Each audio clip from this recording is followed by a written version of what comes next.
Assalamualaikum warahmatullahi wabarakatuh. Di kesempatan kali ini, kami akan membahas tentang different point of view dari kesehatan mental mahasiswa di era digital. Kemudian kami akan melanjutkan ke tahap idea, di mana di situ kita akan menghasilkan inovasi yang relevan. Harapannya, saya dan rekan-rekan bisa menemukan insight baru apa yang dibutuhkan mahasiswa dan bagaimana solusi nyata itu bisa tercipta.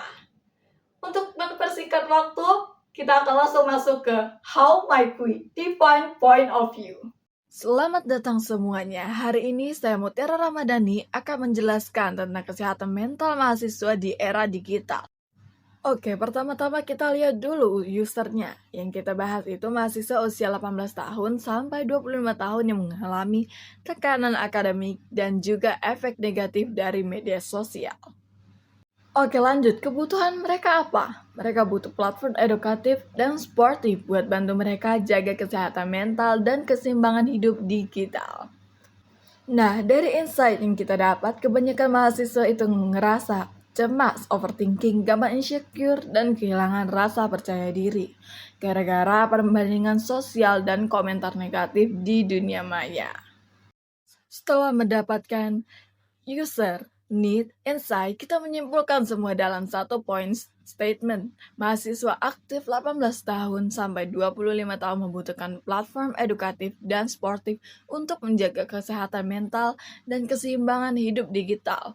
Karena banyak dari mereka merasa cemas, overthinking, dan kehilangan kepercayaan diri akibat tekanan akademik dan media sosial.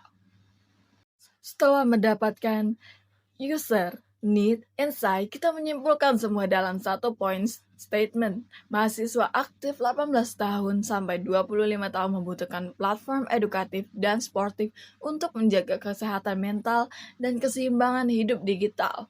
Karena banyak dari mereka merasa cemas, overthinking, dan kehilangan kepercayaan diri akibat tekanan akademik dan media sosial. Setelah kita menemukan user need, insight, dan point statement-nya, ada satu pertanyaan besar yang harus kita tanyakan. Bagaimana kita bisa menghadirkan platform edukatif dan sportif yang bantu mahasiswa mengelola stres dan efek negatif media sosial supaya mereka bisa menjaga kesehatan mental secara berkelanjutan. Oke, setelah How Might We Define Point of View, kita ada satu lagi nih, yaitu ideate atau brainstorming, yang akan dibahas oleh rekan-rekan saya, yaitu ada Andini Salsabila Setiawan, selanjutnya Julia Rahmawati, dan yang terakhir ada Fania Rahmadani. Saya akan membacakan brainstorming season. Yang pertama ada Digital Mood and Stress Scanner, gabungan dari Emotional Timeline, Digital Mood Scanner, Academic Stress Forecaster.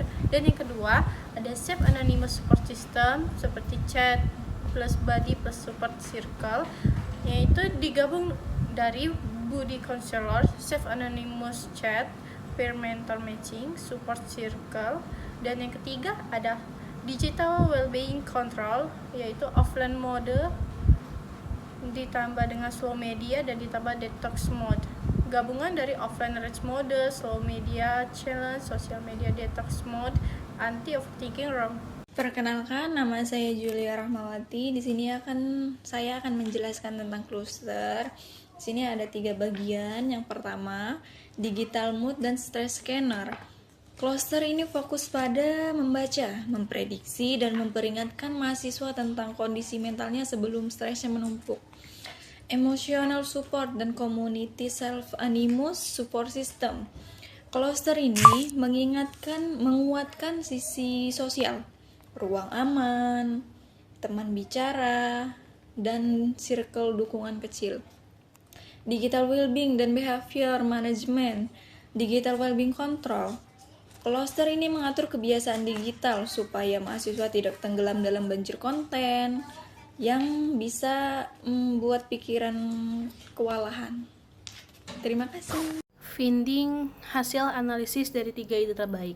Yang pertama, mahasiswa sangat membutuhkan sistem early warning untuk emosi dan stres, karena banyak yang tidak sadar ketika sedang meledak secara pelan-pelan, mood scanner akan menjadi alat pencegah, bukan hanya pengobatan setelah stres meledak.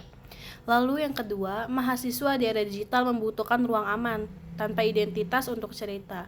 Rasa takut dinilai orang lain membuat mereka akhirnya memutuskan untuk memendam semua masalahnya secara pribadi, yang menyebabkan masalah itu menjadi luka yang mendalam untuk kesehatan mental mahasiswa.